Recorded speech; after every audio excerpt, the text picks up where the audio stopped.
In today's video, I'm going to tell you what looping is and how you can get better at it. And if you're new to looping, there's also a very easy loop that you can do to stay safe and basically never die. So let's begin. Alright, well, what exactly is looping? Well, basically looping is just walking around counters, tables, cars, any sort of object you can walk the ghost around. And that's basically what looping is in a nutshell. Alright, but why would you want to do looping?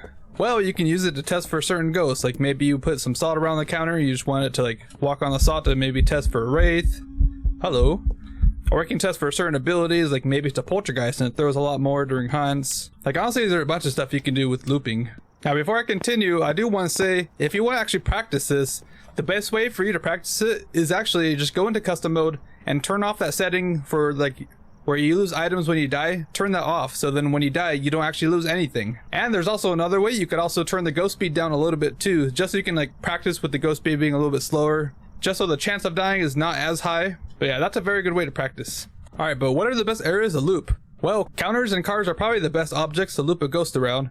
Mainly because for a counter you can actually crouch down and stay out of sight. Because whenever you're inside of ghosts, like 80%, maybe even 90% of ghosts actually speed up because they see you.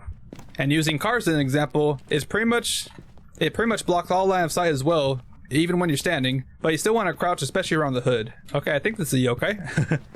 Just based on its stupidity. Hello. There we go. Okay. You can hear it got a little bit faster there. But now it's staying the same speed because I'm trying to stay behind the car. There you go. And just doing it like that means it's a pretty easy loop and you probably won't die very much unless the ghost is actually pretty fast. But let me give you an example. Here we go. So what you want to do is stay crouched so the ghost won't speed up. You can clearly hear she's not speeding up at all. And you just gotta just crouch and walk around. It's extremely easy. You will not die unless you're doing it with the fast ghost, as I said. But then also make sure you have a smudge stick just to be safe. Although if you do have a fast ghost, you can turn your equipment off and then you just gotta listen and use your audio where the ghost might be. Even sometimes hiding in the open like this can be very safe. Now whenever you're looping, especially when standing up, you want to save your sprint. You don't want to like just keep sprinting until you like run out of stamina. Because sometimes if you sprint around too fast, the ghost will double back and turn around. So then most often you'll just run into the ghost. So if anything, just like speed up just preemptively, just a little bit at a time. Like I can show you here. There she is. So yeah, she will speed up now that she's seeing me. But you can see I'm just keeping my distance, just trying my best. And it is getting a little bit faster, so now I'm going to actually start crouching. And you can see it's really not that hard. Oh. That sounded like it turned around, but I think it was still like on the same path. Also, you probably have noticed that I turn the light on every time I'm going to go to a looping spot. That's because it's much easier to see the ghost where it is. Now, when you're in the dark, it is possible to loop the ghosts, but you pretty much have to rely only on hearing, because in the dark, you really can't see much.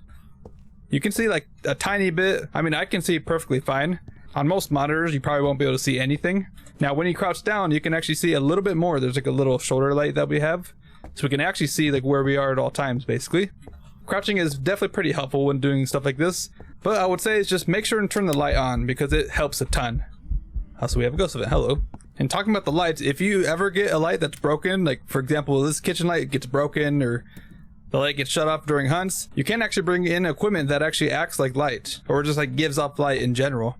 You can put it in candles, you can put it in dots, even UV lights help a ton as well. Like just those few lights already lit up the whole room. So yeah, you can even make looping in the dark even easier just by putting these equipment in. Now you've probably seen in a thumbnail that there's a looping spot that's actually the best looping spot in the game. Now let me take you there because it's actually not on this map, it's on a different map. Now what map has the best looping spot? Well, I would say it's Ridgeview. Now I will say you can basically loop the ghost around anything. I think you can loop the ghost even around this little chair or even this little table. Well, maybe not this table. I think the ghost can walk through this one, but there is the one on Tanglewood in the living room you can loop around, although it's a bit more difficult. But there's one spot that I would say is the king of looping spots, and that is the dining room table. Now I'm just going to set up some lights just in case the ghost shuts off the breaker. Alright, but why do I think this looping spot is the best? Well, there's lots of room for the ghost to overshoot. And if you don't know what that means, well, as the ghost gets faster, it takes a little bit more time for the ghost to actually turn around. And as a player, we can actually cut the corners very easily.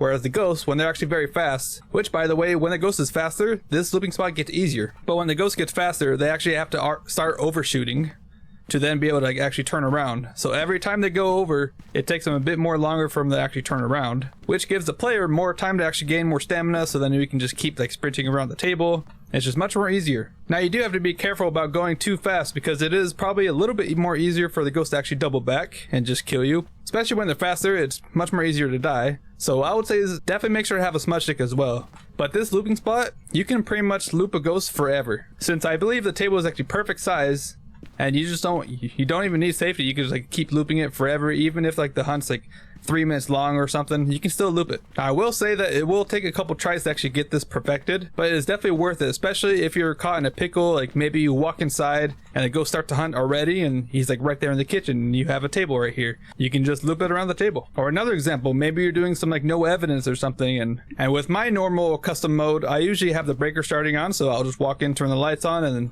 if I get hunted, then I can just go to the table, have a smudge stick on me just in case it gets too close, and I can loop it from there so I can test for different abilities. Alright, I've got no smudge stick. I'm just gonna loop the ghost right here. Yep, there she is. Hello. Yeah, as they're slower right now, it is a bit harder because you do have to save your sprint, but as they get faster, it gets a little bit more easier. So you can see right here, it's already starting to overshoot. Boom, like she went to the wall over there. And there we go. The hunt was like so short and I did not have to worry about that at all. But you can see like when she was trying to turn, she went all the way into his wall and then like started turning. So this looping spot is very, very powerful and very easy to survive. And also one other thing about Ridge being so good is that like if you have a smudge with you can smudge the ghost and then run over here and hide behind the fridge, because it's actually a free hiding spot that never gets blocked. And there's also a bone right here. Very nice. All right, hello ghost, there she is. How you doing? Oh, she's also slower right now. What the heck? Oh, I think this is twins. Yep. Because last time she was faster, but now she's a little bit slower. That doesn't really matter though. I can like almost walk, just like sprint a little bit. I'm totally fine. There you go.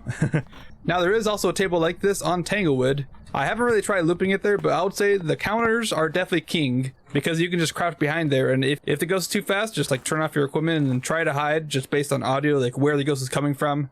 It's also a very easy loop to do. Plus, you don't have to stay on the same loop. You could, like in Tanglewood, for example, you could loop around the counter, then go to the garage, loop around the car, and like keep doing that little pattern. Okay, even that's like a really good strat to do. Alright, well I hope this video helped you. Now obviously I didn't cover every looping spot, but there's many looping spots on every map, so feel free to test those out, and I might also make some shorts about it as well. But anyways, if you have any questions, feel free to comment down below. And I would also appreciate a subscribe and a like as well. But anyways, happy ghost hunting. Bye bye.